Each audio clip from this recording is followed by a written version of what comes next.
Hi there, Dr. Gary here on the road. We sell dental practices nationwide. We are dental practice brokers. I was a dentist for 25 years, now doing the dental practice brokerage for 16 years. Today's topic is seller of a dental office having trouble finding a buyer. What are the alternatives? I'll get into this with you because we're going through something like this right now with one of the doctors, but we do have multiple employees, including 2 CPA accountants, and actively here to help you gather your paperwork up, and we can analyze it for you and get together. It continues to be a hot market for sellers right now. It's a great time to sell.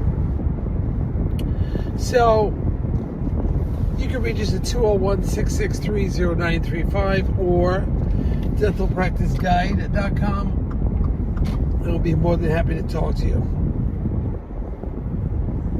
So everything you're about to hear is for entertainment purposes only. It's not legal or business advice. We have a doctor that is trying to sell a home office, which are challenging, but it doesn't mean it can't be sold. Now, we have a doctor that's almost 2 years are unable to sell the practice. Nobody really wants to move in. It's generally the spouses aren't as pleased, and they just want to have a stable school system and a place they can call home. That's a lot harder for young doctors also. So, everybody's buying the real estate, okay? But what do you do if the buyers are not interested in your home office? What are your alternatives? Well, you try to expedite. You call the broker, try to expedite, say do more advertising, whatever you have to do, get this sold. Get it out of here. Now,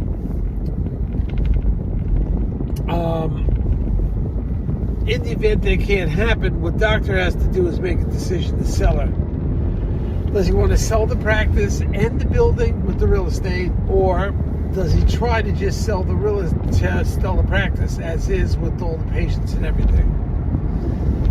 It's not easy to start a practice. Like, let's say doctor's doing, $700,000. It's not easy just to kick it up 20% right away without making some dramatic changes.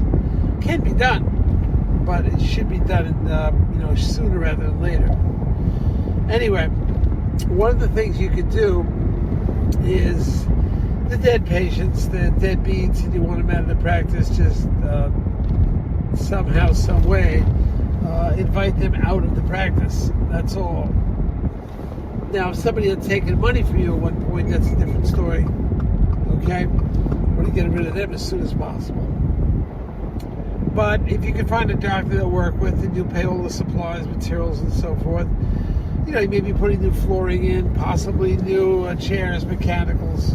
I don't know. You want to dance up the office a little bit if you're going to sell it.